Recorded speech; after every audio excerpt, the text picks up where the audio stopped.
আজকের পৃথিবীতে ইসলাম শুধু একটি শব্দ, কিন্তু আশ্চর্যজনক হলেও সত্য, এই শব্দটা অনেকের চোখে ভয়ের প্রতীক।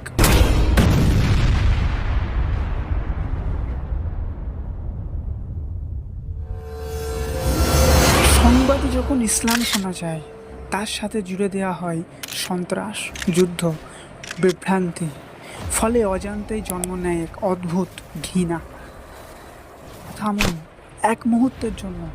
যে ধর্মকে নিয়ে এত ভয়, এত ঘৃণা, সেই ধর্মেই কেন বিশ্বের সবচেয়ে দ্রুত বর্ধনশীল ধর্ম? অর্থাৎ রিভাইটেড কেন হচ্ছে এই ধর্মে, অর্থাৎ ইসলামে? যে ধর্ম মানুষ ঘৃণা করে, সেই ধর্মে রিপোর্ট শুনলে আপনারা অবাক হবেন। যদি আমরা বর্তমান সময়ে মুসলমানদের সংখ্যা দেখি, আজ পুরো বিশ্বের মধ্যে মুসলিম 200 কোটির থেকেও বেশি। যদি আমরা বিশ্বের পরিসংখ্যান দেখতে যাই, আজ বিশ্বের মুসলিম সংখ্যা প্রায় 200 কোটির বেশি। পিউ রিসার্চ সেন্টারের রিপোর্ট বলছে 2070 সালের মধ্যে ইসলাম হবে বিশ্বের সবচেয়ে বড় ধর্ম। একটু কল্পনা করলেই আমরা দেখতে পাবো যে পৃথিবীতে 3টে ব্যক্তি যদি এক জায়গায় থাকে, তার মধ্যে একজন হবে মুসলিম। অর্থাৎ 2070 সালে বিশ্বের মধ্যে সবথেকে এখন ধর্ম বেশি অনুসারী আছেন, অর্থাৎ পৃথিবীর মধ্যে সবথেকে ধর্মের বেশি অনুসরণকারীরা হচ্ছে খ্রিস্টান, অর্থাৎ খ্রিস্টানিটি। এরপর আছে ইসলাম। কিন্তু আমরা আছি 2025-এ, এবং পিউ রিসার্চ সেন্টারের রিপোর্ট বলছে, গবেষণায় দেখা যাচ্ছে যে 2070 সালের মধ্যে দুনিয়াতে সবথেকে বেশি অনুসরণকারী ধর্ম হবে ইসলাম। চিন্তা করে দেখেন, 2025-এ আমরা আছি এবং 2070 সালের মধ্যে ইসলাম হবে বিশ্বের সবচেয়ে বড় ধর্ম। The fastest growing religion in the world. I think Islamic is making a big boom right now. What is the fastest increase in religion in the world? What's growing the most? Islam. What is the fastest growing religion in the world? Buddhism or Christianism, isn't it? It's wrong. And what do you think? Islam, yeah, maybe. What's the fastest increase in religion in the world? Huh? Yeah, Islam. And how do you know that? Same. Yeah, in school. Mad, you've been listening. Islam. What do you think? Maybe Islam. Either Catholicism or Islam. Which one you choosing out of them? পৃথিবীর প্রতিটি 3 জনের মধ্যে একজন মুসলিম হবে।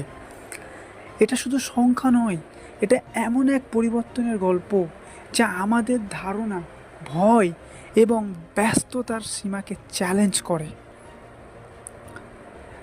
America প্রতিটি বছর গড়ে 20,000-এর বেশি মানুষ ইসলাম গ্রহণ করে।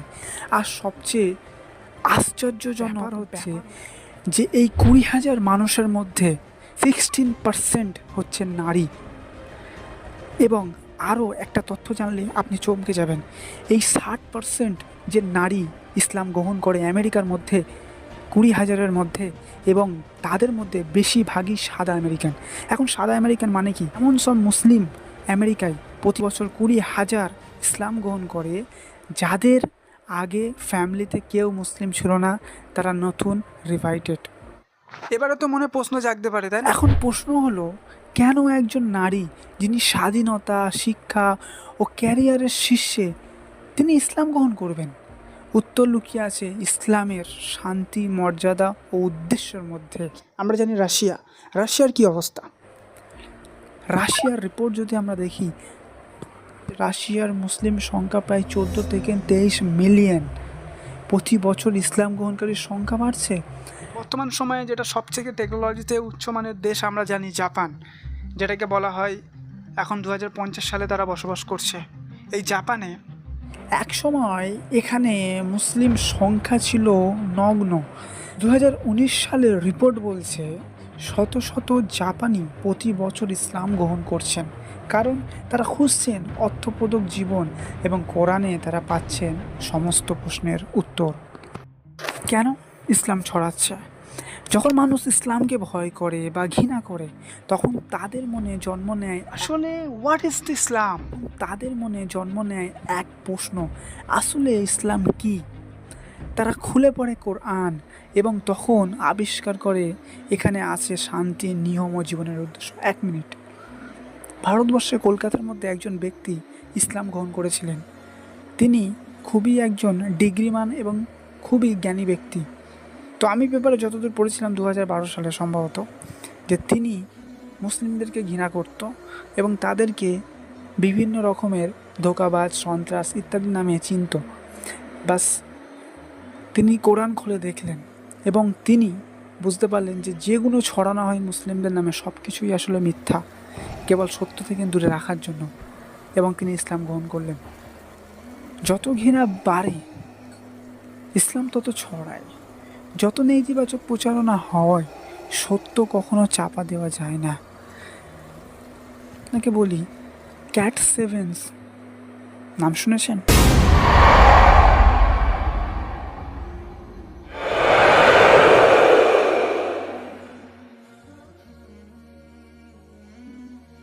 কথা বলছি ক্যাট স্টিভেন্সের ব্যাপারে।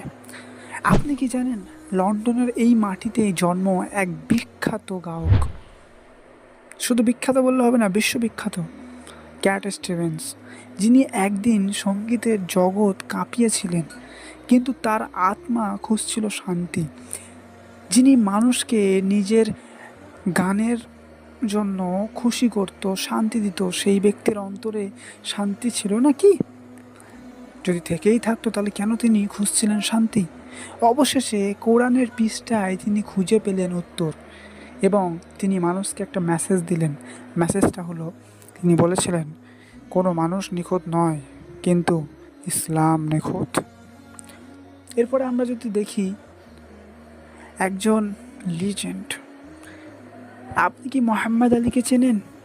একজন লেজেন্ড, একজন বক্সার, যার সামনে বড় বড় বক্সাররাও টিকতে পারতো না, কিন্তু তিনি তার বক্সিং জগতের বাইরেও খুঁজছিলেন কিছু গভীর।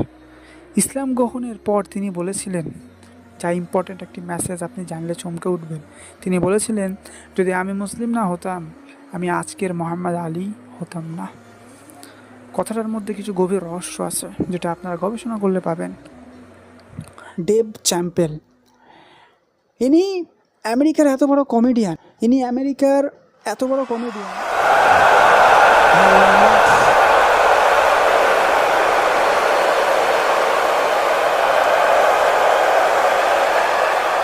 Thank you. What's going on? Good to see everybody out here tonight. Thank you. Hey, have a seat. Everybody be comfortable and relax. Oh my gosh, good to be back in Austin, Texas. বিশ্বখ্যাত comedian Dave চ্যাম্পেল। লোকজন হাসলো, ককতালি দিল, কিন্তু তার ভেতরে ছিল শূন্যতা। তিনি মানুষকে হাসাতেন, কিন্তু তার অন্তরে ছিল গভীর কষ্ট। তিনি শান্তি পাচ্ছিলেন না, কিন্তু যখন তিনি ইসলাম গ্রহণ করলেন, বললেন, ইসলাম আমাকে শান্তি ও আত্মবিশ্বাস দিয়েছে। মেসেজটা কতটা ডিপ! যার কথা শুনে পুরো বিশ্বের মানুষ হাসতো, যার আলোচনার জন্য গায়ক যে মানুষ ভর্তি হয়ে যেত, এবং যে বক্সার মানুষকে জিতিয়ে মানুষের অন্তর জয় করত, এবং যে কমেডিয়ান মানুষকে হাসিয়ে অন্যকে খুশি করত, তাদের অন্তরে শান্তি ছিল না। তাদের অন্তরে শান্তি কে দিল? ইসলাম।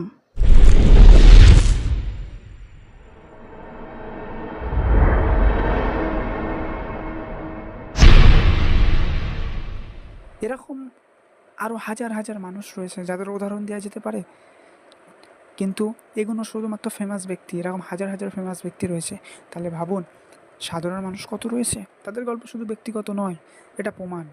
সত্য যতই চাপা দেওয়া হোক, একদিন তা আলোর মতো ছড়িয়ে পড়ে এবং মানুষ সত্যের দিকে ছুটে আসে।